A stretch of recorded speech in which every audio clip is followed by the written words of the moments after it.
Our purpose at Tasmanian Tree Care is to have a positive impact on people and the environment. That purpose statement came from a long time of reflection on me and what impact I had on the environment and people over a long period of time. At the early stages of my career as an arborist, I spent 10, 15 years working for a tree service company, and all I knew was climbing and cutting trees, and that's all I thought tree work or being an arborist was.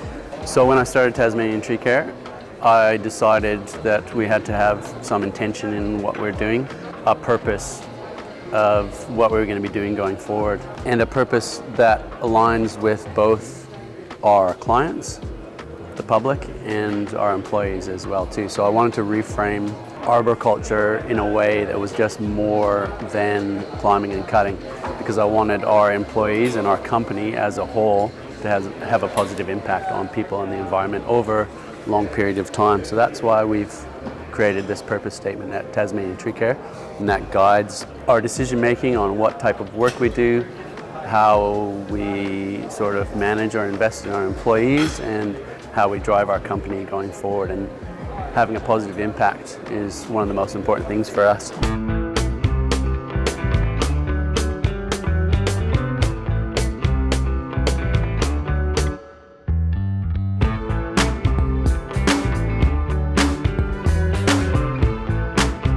I'm very interested in trees as parts of the ecosystem and how managing them can help the broader communities, plants, animals, birds, insects, how we can make all of those benefit from the way that we manage our trees.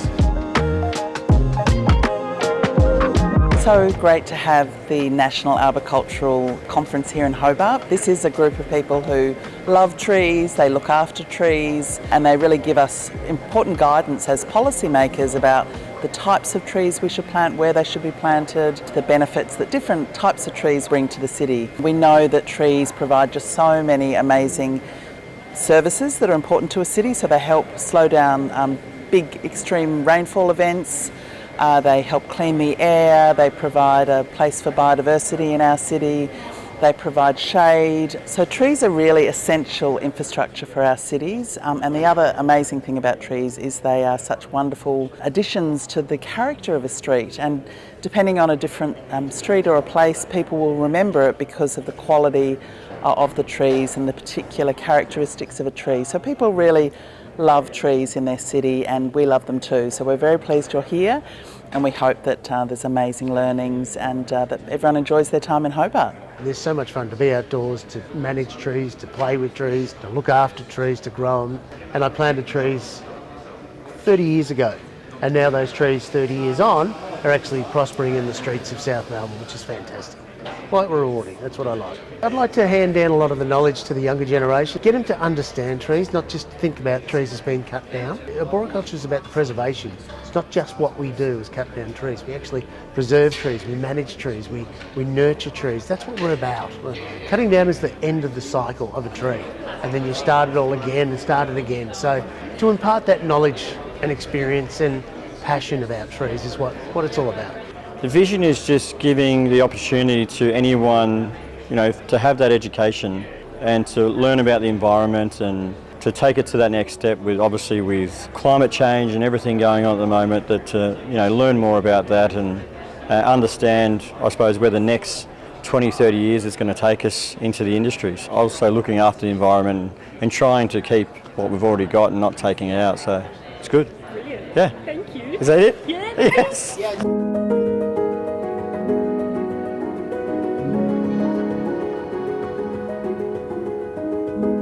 The feeling of climbing trees or walking around trees is a good sensation. I mean, they are very noble, they're amazing. The people in the industry are all the same great people. They're all very committed to their role. It's not sort of just a job that you come and do. It's sort of everyone has these shared values that you can see that they use in different parts of their life. So working with everyone like that is amazing. Keeping people engaged in doing something that they love. Like I did a lot of work with disengaged youth. So one of my roles post working with the apprenticeship centres was with youth that were on the brink of disengaging in education or employment. It's interesting to explain to people the options they have about how to manage their trees. There are so many different ways they could do it, different outcomes, different methods. It's interesting to expand people's horizon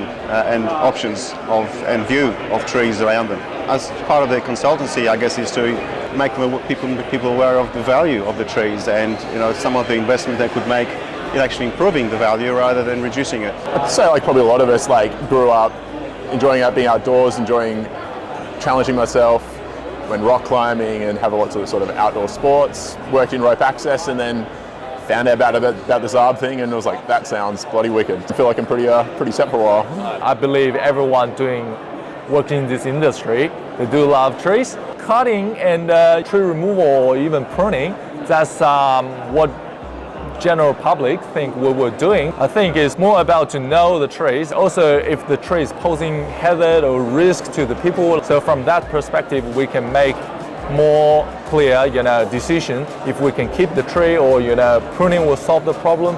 And also protecting trees and also protect the public asset and people, humans' life. Keeping the Southern Shire area more trees and make sure we have more canopy coverage in the Southern Shire area. In summer, people actually working in the hot area, they're having shade. In the park area, people also have shade and also benefit the local wildlife corridors as well.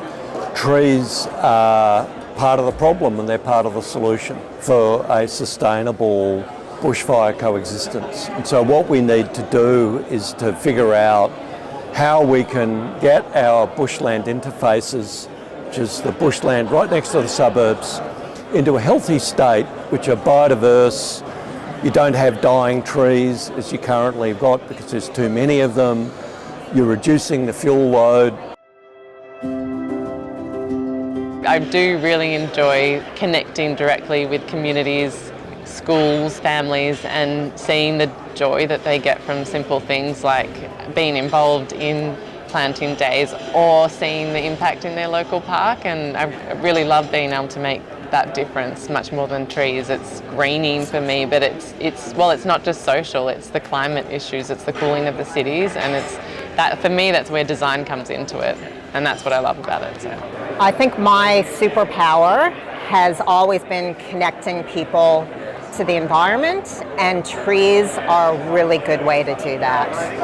So people always have a really strong connection to trees. You often talk to people about trees and they have a strong emotional connection or a memory. We salvage trees from natural disasters, infrastructure projects. We build healing projects, especially after natural disasters. We had a massive storm event in 2021 across the Yarra Ranges in Victoria. There were approximately 25,000 trees that were blown over. So we salvaged a couple thousand trees and started building healing projects in schools and community centres. And that was indoor furniture, outdoor furniture. We proudly have built collaborations with First Nations communities all around Victoria. We're non-Indigenous, but we proudly build yarning circles as a link to First Nations culture in the schools, and then hand them over to the schools to build collaborations with the local mobs, something we're really passionate about. Our mission is to inspire and to educate school children in the wider community, and now we realise we can do that through art, and through our passion and through our love of trees. What I'm really proud of is we love setting up healing gardens, not just for children but adults as well. We get them to come and sit down in our seats and run their fingers up and down the tangible carvings, slow down the nervous system and just stop, take a deep breath and connect with nature. What you guys doing is very important for the trees, even though it might not feel that way in day-to-day operation. This is a very important job, not only for you, but for your community, for the planet. So just keep up the good work.